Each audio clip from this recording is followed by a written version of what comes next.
우리 모두에게, 이 땅을 살아가는 우리 모두에게는 지금의 삶을 살아가게 되는 하나의 계기가 있죠. 전환점이라고도 말하고, 소위 말하는 인생의 터닝 포인트라는 것이 있습니다. 대개 그 전환점이 만남을 통해서 이루어지죠.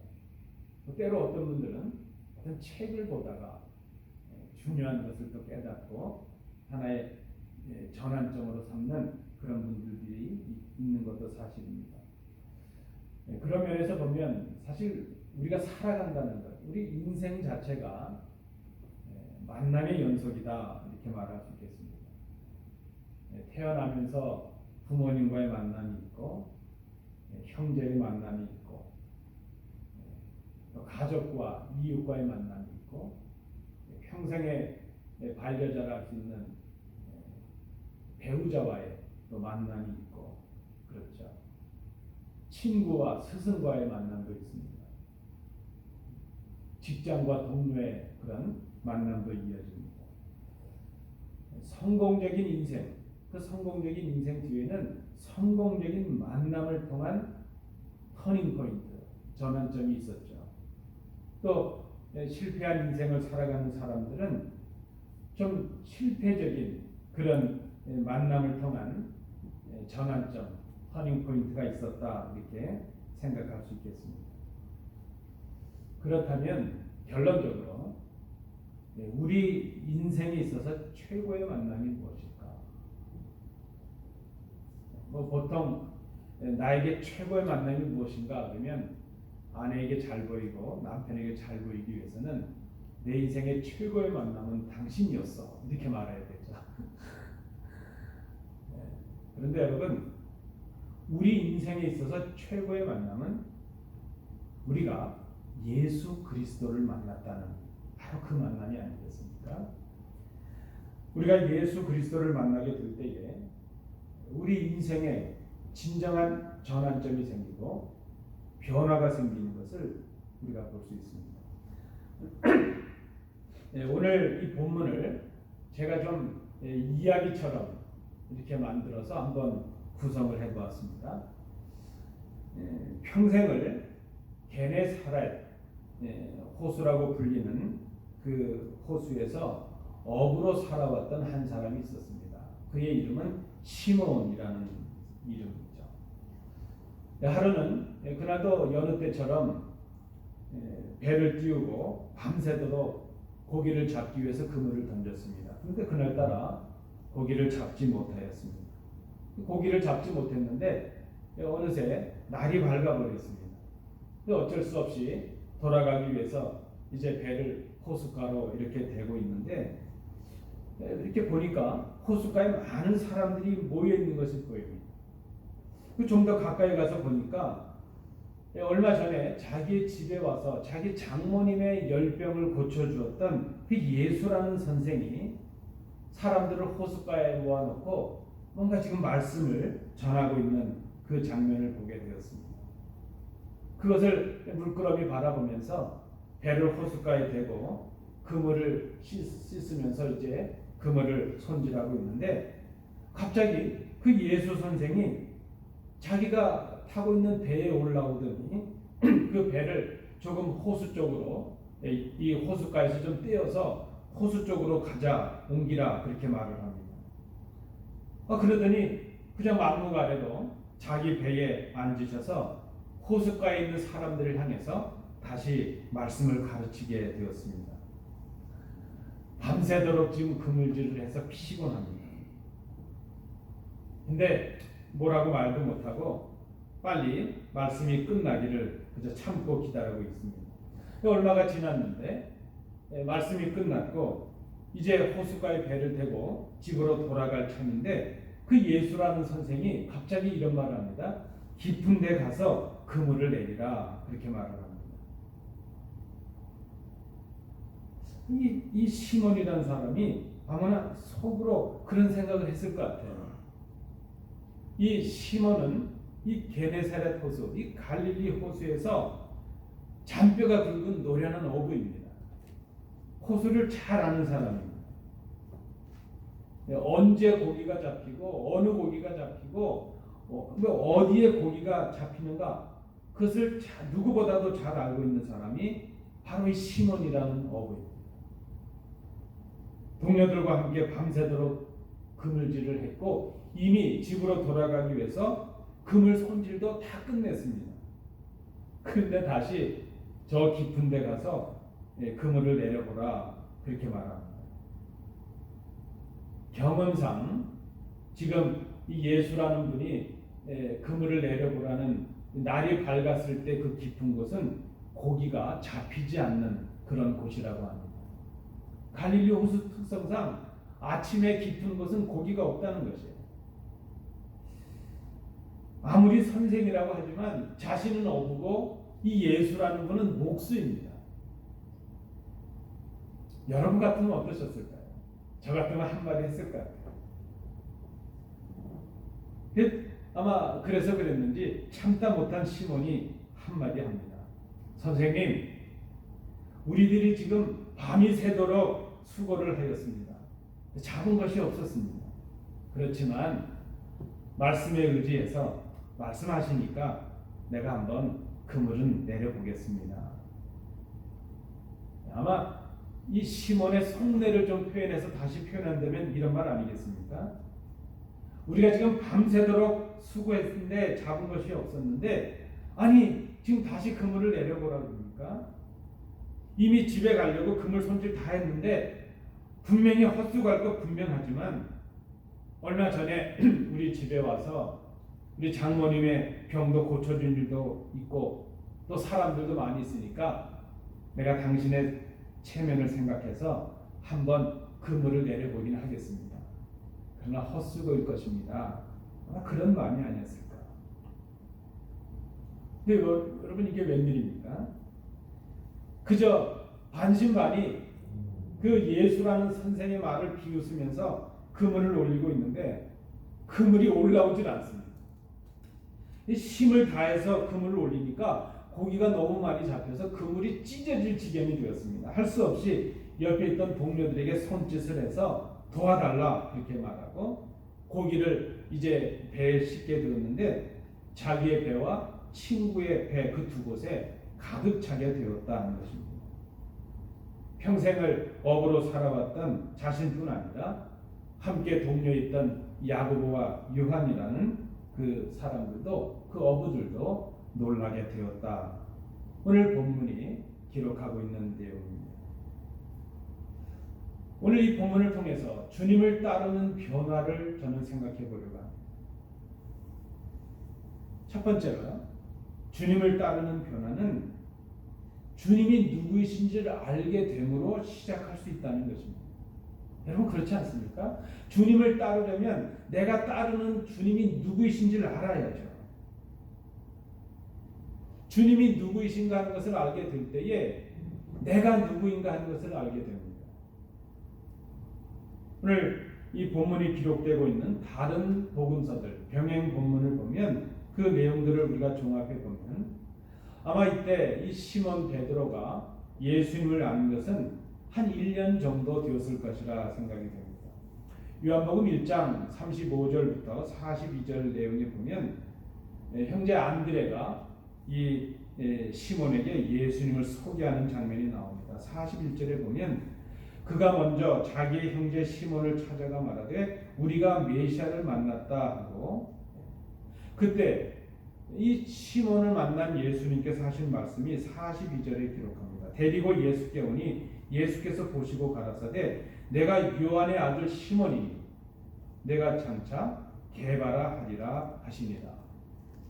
그러면 이 시몬이라는 이름은 이스라엘식 이름이고 게바라는 이름은 페트라 반석이라는 뜻이에요. 그러니까 이 게바라라는 이름을 헬라어로 바꾸면 베드로가 되는 것이죠. 시몬도 동료인 이 야고보와 요한도 오늘 본문에 나타나는 이들이 예수님이 누구이신가 하는 것을 알지 못했다는 것입니다. 오늘 본문도 그렇게 기록하죠. 시몬은 예수님을 향해서 선생님 이렇게 부르고 있는 것을 봅니다. 자, 이랬던 시몬이 오늘 자기가 경험한 이 기적의 사건을 통해서 예수라는 분이 자기가 생각하고 있는 그런 분이 아니다 하는 것을 깨닫게 되었다는 것입니다. 한 1년 년 정도 예수가 어떤 분인가 하는 것을 스스로 생각하고 그저 선생 정도로 생각하고 있었는데 그런 분이 아니라는 것을 이 시몬이 알게 되었다는 것입니다. 뭐 랍비 중에 한 사람, 말씀을 가르치는 사람, 혹은 위대한 개혁가, 뭐 해방자, 선동가, 혁명가 그 정도가 아니라는 것을 이 시몬이 알게 되었습니다. 오늘 본문에 보니까 시몬은 예수님을 이렇게 고백합니다. 주님 이렇게 말합니다. 헬라어로 퀴리오스라는 말입니다. 단순히 선생님 그 정도가 아니라 주님. 예수님이 누구이신가 하는 것을 명쾌히 알게 되었습니다. 변화가 시작됩니다. 예수님이 누구이신가 하는 것을 알게 되니까 그 예수님 앞에서 내가 누구인가 하는 것을 이 시몬이 알게 됩니다. 그리고 자신이 알게 된 그 고백을 입술로 하게 됩니다. 바로 내가 죄인이다 하는 것을 고백합니다. 시몬 베드로가 이를 보고 예수의 무릎 아래 엎드려 이르되 주여 주님 나를 떠나십시오. 나는 죄인입니다. 이렇게 고백을 합니다. 여러분 우리가 예수님을 아는 것이 중요하죠. 내가 생각하는 예수 말고요. 내가 믿는 예수 말고요. 실제로 존재하시는 그 살아계신 예수님, 인격이신 예수님을 아는 게 중요하다는 것입니다. 우리의 문제가 여기 있습니다. 예수님을 내가 깨달은 만큼만 알려고 해요. 여러분 우리가 예수님을 다 알 수 있겠습니까? 예수님을 어떻게 아느냐? 이것이 중요하다는 것이죠. 많은 성도들, 많은 크리스찬들이 오늘 이 시대에 예수님을 안다고 하지만 예수님에 관하여 알고 있어요. 성경을 통해서 예수님이 어디서 태어나셨고 언제 어떻게 어디서 자라셨고 십자가를 어떻게 지셨고 이런 건 잘 알고 있어요. 그것은 예수님을 아는 것이 아니라 예수님에 관하여 아는 것이죠. 오늘 우리가 필요한 것은 예수님을 인격적으로 만나서 예수님이 누구이신가 하는 것을 예수님이 보여주시는 그 예수님을 우리가 알고 만날 필요가 있다는 것입니다. 이 시몬이 예수님이 누구이신가 하는 것을 알게 되니까 이 시몬 속에 변화가 일어나기 시작합니다. 내적인 변화가 일어납니다. 자신에 대한 새로운 정체성을 깨닫게 됩니다. 예수님이 누구이신가 하는 것을 알게 되었을 때에 시몬은 오직 그 예수님의 권능과 예수님의 선하심, 예수님의 하나님 되심에 비추어서 그 앞에 서 있는 자신이 죄인이라는 것을 깨닫게 되었다는 것입니다.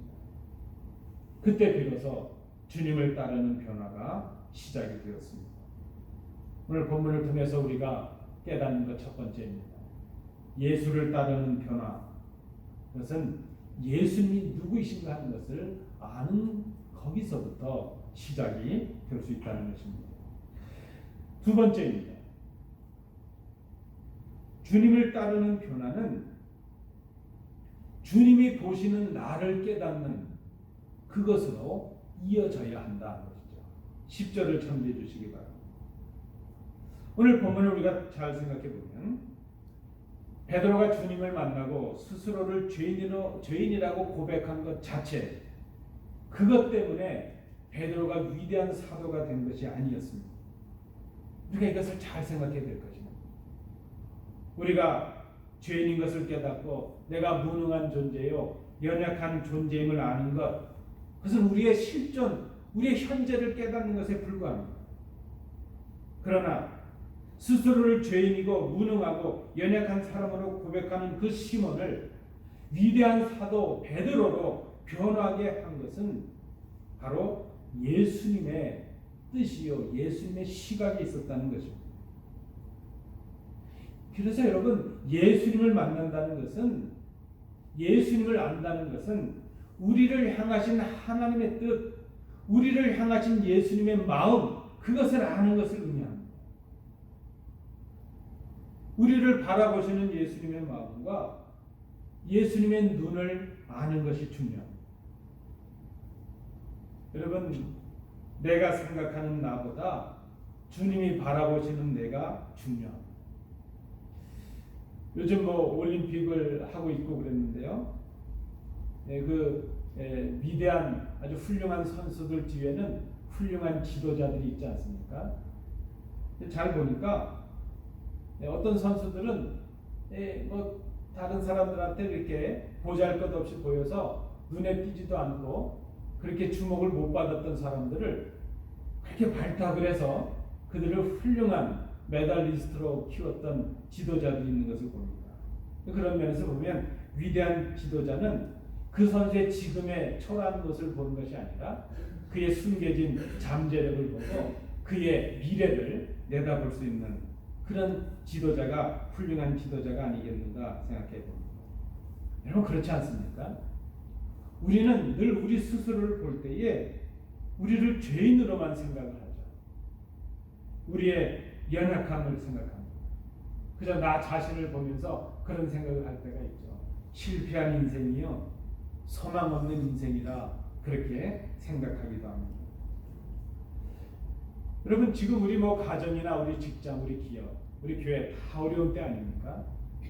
이 어려운 때 어려움을 바라보고 우리의 지금 이 단편적인 단면을 바라보면서 얼마나 많은 사람들이 낙심하고 절망하고 있는지 모릅니다. 우리 역시 그렇죠. 부분적이고 단편적인 우리의 모습만을 봅니다. 그런데 여러분, 주님은 우리를 다르게 보신다는 것입니다. 우리는 자꾸 오늘 우리의 부족한 오늘 우리의 모습을 보고 끊어서 보면서 낙심하고 절망을 합니다. 그런데 주님은 우리의 전체를 보시고 지금뿐만이 아니라 우리의 앞날, 우리의 미래까지 보십니다. 이 주님의 마음, 주님의 시각을 깨닫는 것이 중요합니다. 이것이 우리의 변화의 새로운 시작이 되고 출발점이 될 수 있기 때문입니다. 이것을 깨닫는 사람은 인생의 전환을 할 수가 있습니다. 주님을 따르는 진정한 변화를 이룰 수가 있습니다. 우리는 늘 스스로를 죄인이라고 생각하지만 예수를 주로 고백하는 우리를 주님은 하나님의 자녀로 보십니다. 우리는 이것도 못하고 저것도 못해서 무능하고 능력이 없다고 낙심하지만 그러나 능력 없는 우리를 주님은 택하셔서 당신의 능력으로 우리를 강한 자들이 되게 하시고 세상을 향하여 주님의 일을 감당하는 능력자들이 되게 하십니다. 그때 우리는 새로운 사명의 사람으로 태어나게 됩니다. 그때 주님은 우리를 더 이상 죄인의 모습, 연약한 실패자의 모습이 아니라 우리를 하나님의 능력의 사람들로 하나님의 자녀로 새롭게 세우십니다. 주님을 따르는 변화가 여기 있습니다. 사도 바울은 이것을 깨닫고 이렇게 고백하였습니다. 고린도후서 5장 17절 말씀에 누구든지 그리스도 안에 있으면 새로운 피조물이라 이전 것은 지나갔으니 보라 새 것이 되었더라. 누구든지 예수를 구주로 믿고 시인하고 예수의 이름을 부르면 예수님의 능력 가운데 거하게 하십니다. 우리의 부족, 우리의 무능은 뭐 필요가 없습니다. 그렇게 중요하지 않습니다. 예수의 이름, 예수의 능력 가운데 우리를 새롭게 하는 변화의 능력이 일어납니다. 그 예수님의 능력이 우리를 죄인을 의인이 되게 하고 절망한 사람을 희망의 사람으로 변화시키고 낡은 것들을 새 것이 되게 하십니다. 이것이 주님의 능력입니다. 여러분, 지금 내가 어떤 모습인가 그렇게 중요하지 않습니다. 내가 능력이 있느냐 없느냐 그것도 그렇게 중요하지 않습니다. 내가 무엇을 얼마나 많이 가졌느냐 그것도 그렇게 큰 의미가 없습니다. 내가 지금까지 어떤 삶을 살아왔느냐 그거 그렇게 중요하지 않습니다. 지금 바로 이 순간 내가 지금 내 입술로 예수를 주로 시인하고 내 마음이 예수를 주로 믿고 있다면 내가 생각하는 나보다 더 위대한 존재, 하나님의 사랑받는 자녀임을 우리가 깨닫게 된다는 것입니다. 주님께서 그렇게 하십니다. 그때 내 능력이 아니라 주님의 능력이 나의 능력이 됩니다. 이것이 변화입니다. 주님을 따르는 자들에게 주시는 변화가 바로 이것입니다. 내가 비록 죄인일지라도, 내가 비록 연약할지라도, 무능할지라도, 세상에서도 초라한 사람이라고 취급을 받을지라도, 내가 예수님을 만나면 내가 존귀한 사람이 되고 내 인생이 성공적인 인생으로 바뀝니다. 예수님을 따르는 변화가 바로 이것입니다. 오늘 본문에서 발견하는 세 번째 주님을 따르는 변화는 주님께서 보시는 그 새로운 존재를 받아들이고 순종하는 것입니다. 오늘 본문 11절을 잠재해 주시기 바랍니다.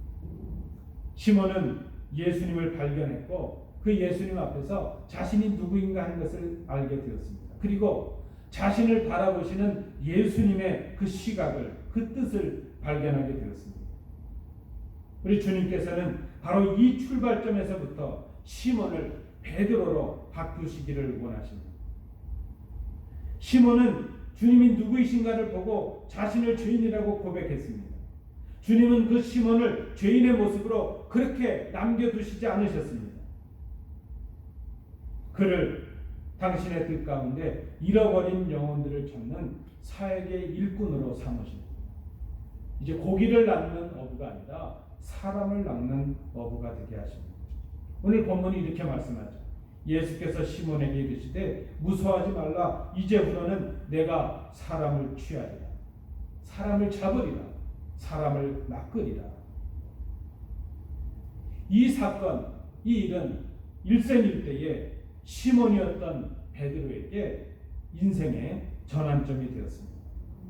시몬은 죄인의 신분과 죄인의 그 자리에 두시는 것이 아니라 자신을 구원의 동력자여 하나님의 자녀여 위대한 복음의 사도로 세우시는 새로운 사명을 주님을 통해서 알게 되었습니다. 주님께서 주신 새로운 신분과 새로운 사명을 이 베드로가 받았습니다. 그리고 그 말씀 앞에 순종하였습니다.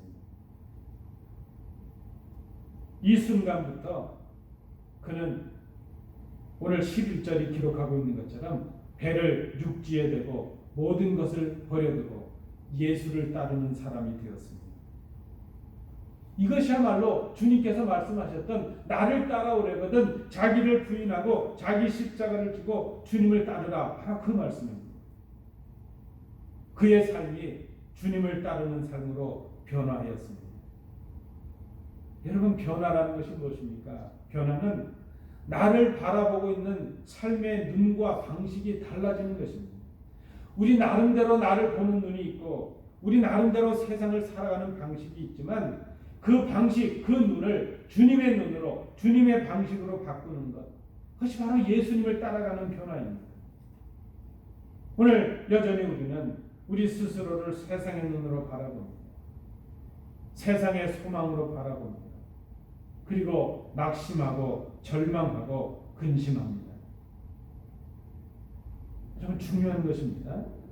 내가 바라보는 나 말고, 내가 깨닫고 있는 나 말고 주님께서 바라보고 계신 나를 깨닫는 것, 그것이 중요합니다. 주님께서 나에게 주시는 새로운 사명과 새로운 신분, 그것을 깨닫고 거기에 걸받는 삶을 살아가는 것, 그것이 바로 예수를 따르는 변화입니다. 그것은 말씀을 따라가는 말씀에 대한 순종의 삶이라 말할 수 있습니다. 베드로는 그저 말씀대로 모든 것을 버려두고 주님을 따르는 삶을 살게 되었습니다. 여러분, 오늘 우리가 이 말씀을 통해서 깨닫기를 원합니다. 우리 인생의 문제는 우리가 얼마나 많은 실패를 했느냐, 거기에 달려있지 않습니다. 우리가 얼마나 많은 성공을 했느냐, 거기에 있는 것도 아닙니다. 우리 인생의 문제는 우리가 죄인이라는 데 있는 것이 아닙니다. 문제는 그 죄를 이길 새로운 존재가 되었다는 것을 깨닫지 못하는 데 있습니다. 그저 자기가 생각하고 자기가 바라보고 자신의 참 존재를 깨닫지 못하고 낙심하고 절망하며 살아가는 데 있습니다. 진정한 인생의 전환점을 발견하지 못하는 것, 그것이 바로 문제입니다. 주님을 만나고 이것을 깨닫고 이것을 발견하는 사람들마다 성공적인 삶을 살았습니다. 성경의 아브라함이 그러했습니다. 야복 강가의 야곱이 그러했습니다. 옥중에 갇혔던 요셉이 그러했고 호렙산에 올랐던 모세가 바로 그랬습니다. 오늘 우리가 상고한 본문의 시몬이 그러했습니다. 하나님을 만나고 주님을 만난 사람들은 그들의 삶이 다 변화하였습니다. 십자가 옆에 달렸던 강도의 삶이 바뀌었습니다. 그의 운명이 바뀌었습니다. 두려움에 떨어 숨었던 제자들의 삶이 바뀌었습니다. 어떻게 해요? 부활하신 주님을 만났을 때에 그들의 삶이 바뀌었습니다. 다메섹 도상에서 예수를 핍박하러 가던 그 사도 사울이 부활하신 주님을 만나게 되었을 때에 그가 변화하였습니다. 오늘 우리는 어떻습니까? 주님을 만나기 위해 우리는 늘 주회전에 오르고 예배하는 사람들입니다. 정말 우리가 예수님을 만나고 있는가?